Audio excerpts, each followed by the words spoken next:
Hello everyone. इस video में हम पढ़ने वाले हैं हिंसबर्ग टेस्ट फॉर एमाइंस। ठीक है, अब देखो यहाँ पर क्या होता है। जो हिंसबर्ग टेस्ट होता है वो काम आता है। It is use to distinguish between primary, secondary and tertiary amine. यानी कि अगर मेरे पे 3 टेस्ट ट्यूब है, एक में प्राइमरी अमीन है, एक में सेकेंडरी, एक में टर्शरी है, तो ये डिफरेंस बता सकता है कि किस में प्राइमरी अमीन है, किस में सेकेंडरी, किस में क्या है टर्शरी अमीन रखा हुआ है। ठीक है, तो हिंसबर्ग टेस्ट में हम तीनों अमीन्स की रिएक्शन कराते हैं हिंसबर्ग रिएजेंट से। हिंसबर्ग रिएजेंट, कभी कभी 1 मार्क्स में डायरेक्टली ये भी पूछ लेता है कि व्हाट इज़ हिंसबर्ग रिएजेंट। ठीक है, तो इंपॉर्टेंट रिएक्शन है यहाँ पर ही। तो हिंसबर्ग रिएजेंट क्या होता है? हिंसबर्ग रिएजेंट हम कहते हैं बेंजीन सल्फोनिल क्लोराइड को।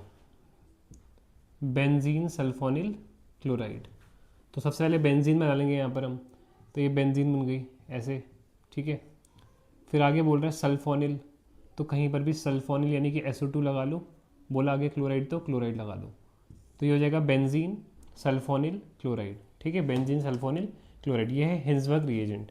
तो इसकी रिएक्शन कराने वाले हैं हम यहाँ पर हमारे प्राइमरी, सेकेंडरी और टर्शरी अमीन से। इसको मैं रब कर देता हूँ। तो सबसे फर्स्ट में हम पे यहाँ पर है प्राइमरी अमीन। तो यहाँ पर हमने ले लिया सबसे पहले हिंसबर्ग रिएजेंट।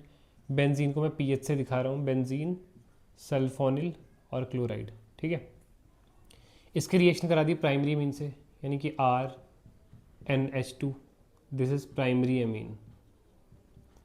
अब यहाँ पर क्या होगा, बड़ा ही प्रिडिक्टेबल है। एमीन का H चला जाएगा और हिंसबर्ग रिएजेंट का Cl चला जाएगा, तो हमारा बाई प्रोडक्ट यहाँ पर HCl निकल जाएगा। यहाँ का Cl चला गया तो ये बॉन्ड खाली हो गया, तो PH SO2, और यहाँ पर देखो N का एक हाइड्रोजन गया है तो उसकी वैलेंसी खाली हो गई, तो यहाँ पर आ जाएगा NH और यहाँ पर आ गया R। ठीक है, हो जाएगा यहाँ पर Cl गया, H गया, तो यहाँ पर SO2 का एक बॉन्ड खाली हो गया और N का एक बॉन्ड खाली हो गया क्योंकि हाइड्रोजन चला गया, तो घुमा के बना दो NHR। अब जो यहाँ पर इंटरमीडिएट बना है, आगे हम क्या करेंगे, इसकी रिएक्शन कराएंगे बेस से, KOH से।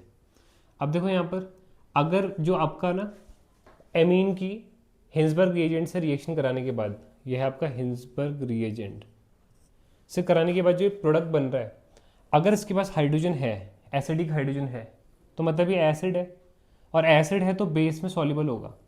और अगर यहाँ पर प्रोडक्ट में आपके पास हाइड्रोजन नहीं मिल रही है आपको, एमीन की हिंसबर्ग रिएजेंट से रिएक्शन कराने के बाद यहाँ पर प्रोडक्ट में हाइड्रोजन नहीं मिल रही है, तो ये बेस में सॉल्युबल नहीं होगा। अब जैसे कि मुझे दिख रहा है यहाँ पर हाइड्रोजन है ना एक, तो इसी वजह से यहाँ पर ये होगा soluble in base. Base soluble होता है, सॉल्युबल इन बेस।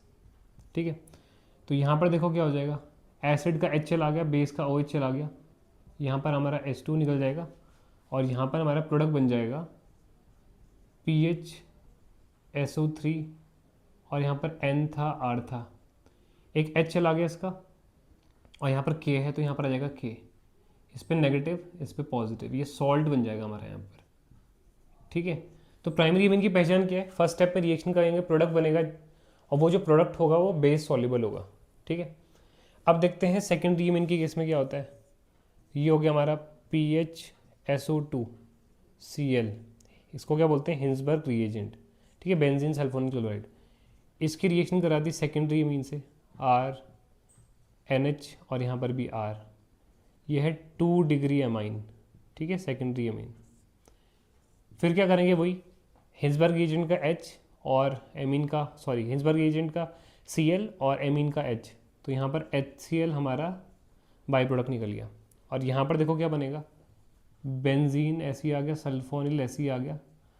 यहाँ पर क्या करेंगे, देखो N का बॉन्ड गया है ना, तो घुमा के बनाना, तो SO2 से N बॉन्ड बनाएगा, 2R ऐसे ही हमारे यहाँ पर आ जाएंगे। सिंपल है ना, बॉन्ड भाई इसका गया ना हाइड्रोजन नाइट्रोजन का, इस नाइट्रोजन का बॉन्ड खाली हुआ है तो बॉन्ड भी यही बनाएगा, तो इसलिए मैंने घुमा के लिखा इसको, N का SO2 से बॉन्ड बनाया, 2R ऐसे ही हो गए। अब इसको हम क्या करेंगे, डिजोल्व करने की कोशिश करेंगे बेस में। अब बेस में डिजोल्व कौन होगा, जो खुद एसिड होगा। एसिड किसे कहते हैं, जिसके पास एसिडिक H हो, जैसे कि यहाँ पर H थी, क्या इसके पास कोई H है? नहीं है इसके पास H, है ना, तो ये एसिड ही नहीं है। जैसे यहाँ पर देखो, इस पर 2 H होते हैं, तो एक H पहले स्टेप में चला गया, और एक H बच जाता है ना, तो इसलिए बेस में घुल जाता है। अब क्योंकि यहाँ पर देखो एक ही H था, वो पहले स्टेप में चला गया, तो जो प्रोडक्ट बना है उसमें एमीन में एक भी H नहीं है ना, एक भी हाइड्रोजन नहीं है। और हाइड्रोजन नहीं है तो एसिड नहीं है, एसिड नहीं है तो बेस में सॉल्युबल नहीं है। तो यहाँ पर जो प्रोडक्ट मिलेगा वो होगा insoluble in base, insoluble in base. जो बेस KOH है उसमें इनसॉल्युबल होगा, क्रॉस नहीं रिएक्शन होगी। तो बहुत ही आसान है पहचानना। अगर प्राइमरी मीन होगा टेस्ट ट्यूब में तो जो प्रोडक्ट बनेगा प्राइमरी मीन का हिंसबर्ग रिएजेंट से रिएक्शन कारण पे जो प्रोडक्ट बनेगा वो बेस सॉल्युबल होगा। और अगर एमीन सेकेंडरी हुआ तो जो प्रोडक्ट बनेगा हमारा वो बेस में क्या होगा, इनसॉल्युबल होगा। और तीसरा टर्शरी एमीन का देखो, ये हो गया बेंजीन सल्फोनिल क्लोराइड, है ना, ये हो गया आपका हिंसबर्ग रिएजेंट। इसकी करा रहा हूँ मैं टर्शरी एमीन से, तो नाइट्रोजन है, टर्शरी एमीन है तो कितने अल्काइल ग्रुप होंगे, 3, 1 2 3, ये 3 डिग्री एमाइन हो गया। अब देखो यहाँ पर क्या होता है, पहले स्टेप में आपको बताया था जैसे मैंने, इसकी क्या जाती है हिंसबर्ग रिएजेंट की Cl और एमीन की H जाती है। H है ही नहीं इसके पास, H है ही नहीं तो रिएक्शन ही नहीं होगी। तो जो टर्शरी एमीन है वो तीसरे स्टेप पे रिएक्शन ही नहीं करता है ना। तो बड़ा सिंपल सा टेस्ट है, बस आपको यहाँ पर ये स्ट्रक्चर ध्यान रखना है। हिंसबर्ग रिएजेंट का फॉर्मूला क्या होता है, बेंजीन सल्फोनिल क्लोराइड। ठीक है, थैंक यू।